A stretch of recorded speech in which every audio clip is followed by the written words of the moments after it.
Hello, family, and welcome to Thriving Couples by the Dindies, the place where we keep marriage real, fun, and fulfilling.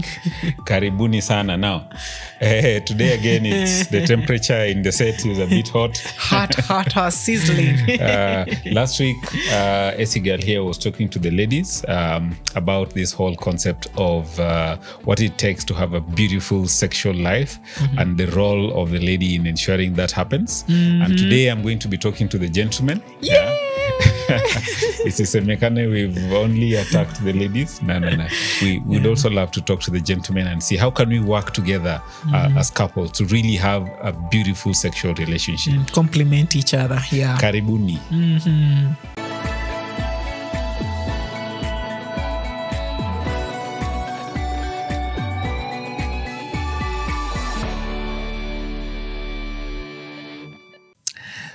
Great. So here we go. As we mentioned last week, it was the ladies' turn, and this week I'm going to be talking to the gentlemen. And these are really important aspects if you want to have an amazing sex life. These are crucial things to think through and to master. And so I wrote them a while back. And we're going to, I like to say, when you're writing, you have to have a bit of drama. Yeah. Lots of hyperbole. Now it's the way in which we write. Our writing style. There's a lot of satire and things, but don't miss the lesson lost within the dramatics. And I'll mostly be quiet as a cheerleader here. Nikisema to preach, brother. Anyway, so. Utakuwa una take points na nikitoa altar call pia you respond. So let's see how it goes. All right. So the first thing I want to talk about, this is what I wrote. Number one, all of these things were starting with an S. So the first one is something that we call slow fury. And I said this, if I was to give people just one tip of making sex great in marriage, it would be this one. Take it slow, savor the moments. Amen. Don't just have sex. Take time to connect with your partner. Talk, look into each other's eyes. Kiss slow, my brother. This is getting romantic. You're not making love. You are making love, not fighting a tarantula. So slow down, let your passion rise on the crest of her desire. Your pace a demonstration of mastery of self. The trot of your galloping rhythm of love should be responsive to the drumbeat of her heaving hips. This is poetic. Hii mistari ndo anachomolewa. Anyway, but the point I was making was the importance of slowing down. Because many times, fully endorsed. Yes, people really hurry through the process. It's like you're so obsessed with the finishing line, you don't get to enjoy the whole race. Just thinking of that finishing point. And yet there's a lot of joy and pleasure with every step you take in this race before it gets to the end.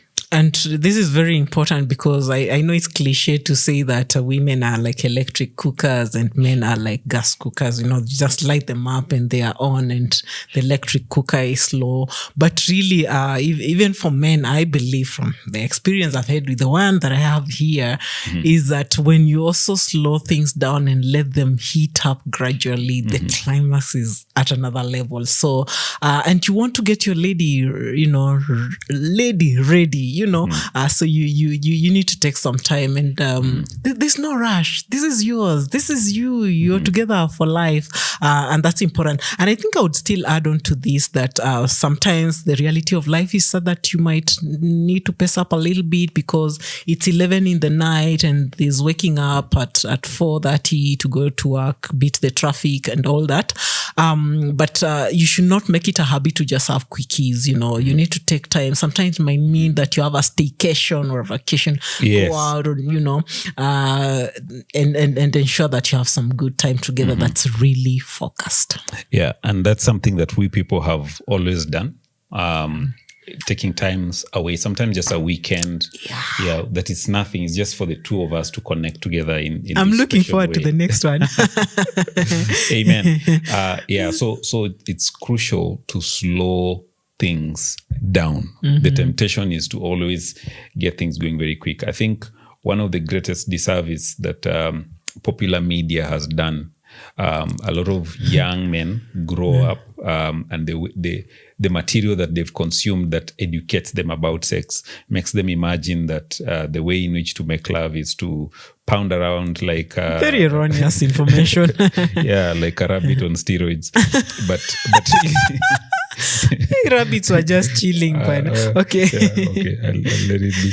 But the truth is, the more you slow down and just take time to connect, experience each other, allow your nervous system to respond to each of those feelings and sensations that you are experiencing. Slowing down really helps you to do that. And you enjoy the journey more. Yeah. We can't overemphasize that aspect. All right, let me move on. That's my favorite aspect. But let me move on. I love it too. The next one is what we call a sensual setup. And this is what I wrote. Preparing your partner for the next episode starts immediately after you're done with the current episode. Amen. So don't just drop off her and fall into deep sleep like a Precambrian animal going into hibernation. Awaken Eros throughout the day with a naughty SMS, a straying hand under the table at dinner. Set yourself up for pleasure by keeping the sex games going through the day. A warm massage, a sensual dance, set the mood right. So the idea here is... This is not the romantic. You don't... So if you have fire in a home, like we who grew up in the village, sometimes that kitchen, there would be this big log that... The fire was not really put out. It was not like blazing fire, but this log would just be having some fire on it throughout the day, so that in the evening it's easy. You put on some more firewood, and it's easy to bring to light up. Another blaze. And so that is the idea. You don't really want the embers of love to die away. So you have an amazing session, but ensure immediately after that the way you hold each other. The next day, as you connect throughout the day, the idea is ensuring it never really dies out, so it is even easier to get things going again, so that the threshold, you never really go below the threshold. And that way you're not starting from a negative. You're already at a good place. And you're not just surprising your partner like you've done nothing. Also, who grew up in the dark. Then to suddenly Mama Maina Nina Jerry. So it is good to prepare somebody throughout the day, so that in the evening, pinduka. So there has to be a way in which you get each other psyched up for the episodes. So when you keep marinating throughout the day, to just be easy to stock the fires later in the evening. Absolutely. And then the next one that I wrote about, I know we all love spontaneous love making, but the reality of our fast-paced modern life demand for sex schedules. Otherwise, you'll soon start living like Brother Paul and Sister Mary. Agree on your desired sexual frequency and diarize it. Don't leave pleasure to chance. I wish diarize it. It's so crucial, this point. Don't leave pleasure to chance. Our advice: have sex at least 3 times a week. Just advice. At least you can have 7 decide. times. So this just, and people are different times in life. There are those, like as we grow older, or maybe somebody is in the very busy season. So a lot depends. But we're just saying, if you can... Well, there's a newborn in the house, touch base 3 times a week, it's a good idea. Of course, for the Kambas and Luyas, Sisi, your frequency should be only rivaled by eating frequency. We lead, others follow. But the point here is prioritize love making. I know, again, media, it people just meet suddenly out there in a pub or something, and the next thing on the screens, the words portrayed is you're somewhere and you're slapping each other against the walls. Clothes are flying all over the place, and then little pieces along leaving a trail. yes, a trail of sin. And then literally it's sin. The bed is heaving, and in the morning, people are coming out of bed and putting on the man's shirt. That That is not the way things work in real life. If you want to have regular sex, you have to schedule, you have to diarize, you have to agree. The two of you, what is our sexual frequency going to look like? And you keep to that. If for some reason it doesn't happen, you've diarized it, you have to decide when next. The whole point is you must be intentional about your intimate lifestyle. Yeah, that is very important. It cannot be overemphasized. And to pretend that you're going to be spontaneous is just saying that you're going to be in a sexless marriage. So you really have to be intentional about it. Another thing you mentioned, the issue of different seasons of life. Like someone is having a major exam, or there's someone ill in the family, or maybe you've just gotten a newborn. There's just some seasons that you might have a few weeks that you cannot be able to connect sexually. But we would encourage that in as much as you might not be able to have the actual sexual intimacy, it's very important not to neglect the physical intimacy. And this means that you take moments, even if it's a few minutes, to just cuddle, hold each other, have those lingering kisses or hugs. When you sleep, you can, hold each other, for a bit before you slip into sleep. So that touch is very important. Physical intimacy, ways in which you keep having that physical contact that is intentional. It's still reminding each other that, hey, you matter to me, I care about you. I know we should have more than this, but for now it's not. It's just a way of acknowledging that and not neglecting each other physically. So that's very important. That's for sure. Yeah, we can't overemphasize. I think, as we said, one of the things that shocked us when we started our group, the Thriving Couples, or the number of sexless marriages out there. Like people just living like brother and sister. They have become roommates. That is not God's will. It is God not. Give us a gift, and you need to enjoy this. You need to keep receiving that gift. It's something it does to your relationship. So. By the way, like we keep saying, inatibu mpaka bahati mbaya. Yes. Anyway, yeah. Okay. Moving on. Number 4, something that I wrote, Saul writes, faithfulness, my good people, faithfulness. Faithfulness. Young lady, let your yoni be the preserve of your husband's desire. Gentlemen, your pastor is listening to this. Gentlemen, never let the hands that don't have your ring on them touch your Abdallah. If those hands on you do not have your ring, get out of there. Get out of there. Exclusivity is a potent mix for exploding libido. I know, like, I've seen people online suggesting very strange things. Like, people are told, if you drink this portion here, you will have amazing desire. There are people Maheni.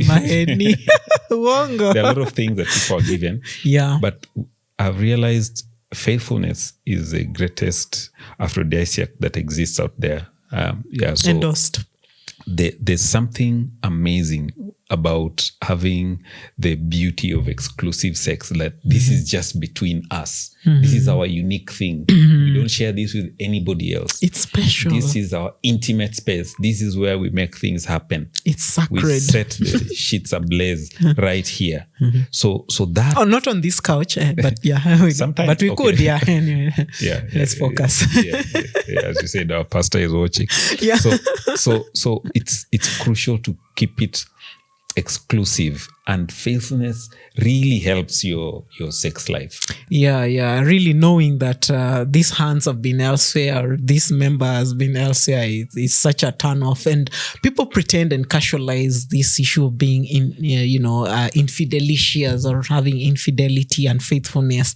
But really, it does something. It kills one's soul slowly. And although the marriage might not crumble, really, it has crumbled. You're just living together, because it's very hard to let yourself vulnerable and fully give yourself to your partner knowing that they're being unfaithful. So it kills the mojo in the sexual relationship. So it's exciting when you know it's exclusive, and it should be kept that way. And that's God's prescription for us. And so for the men, because many times, I know in today's world, a lot of ladies are also philandering, but many times it's the men that are straying. And that's why I wanted exclusively to just engage the men about this thing, there's something amazing that will happen to your sex life when you keep it just between the two of you. Hallelujah. All right. Now, the next one that I wanted to talk about, and this is an important one for the men to think through. Instead of foreplay, having a mindset that says love play. And I'll explain that a little, because many times the men have been programmed to look at foreplay as I touch here, I touch there, then next I go here. It's very choreographed. It's not dynamic. No, there's no creativity, and she can tell your moves from kilometer away. Very boring. So it is important to look at the sexual experience not just as foreplay, but to look at it as love play. It doesn't even have to end up in a penetration every time. This is looking at the totality of your wife, the whole body, the exploration, adventure, the whole body, the sexual organ. So including the toes. You discover amazing things. So it's crucial to not be bogged down to I will touch this, twist that, and then do this next. I remember one time we wrote about the habit of landing and twisting things like a transistor radio that has a problem. So there's twisting and turning, looking for the frequency. So you're not hunting for a certain frequency. It also has to be fine-tuned, exactly, like gently, Yes. So learn your spouse, be your spouse student, but take your time and make it love play. I love that idea of play, because the more playful you are, the greater and the more beautiful your sexual relationship is going to be. And by play, it means if you watch a soccer match, there's never one match that is exactly like the last one. It's impossible. Because there's so many dynamics that can come into it. So one of the things that we like to encourage couples is to be very playful. You don't have to have sex always on the bed. You can explore around the house. One of the things we're excited about getting to a season where our kids are all we're about to have an empty nest.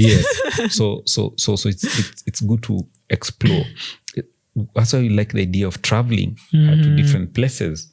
Many of you who are members of our group, you know about our 100 cities idea. And the idea is we want to have had sex in at least 100 cities of the world. So you explore, you make it interesting.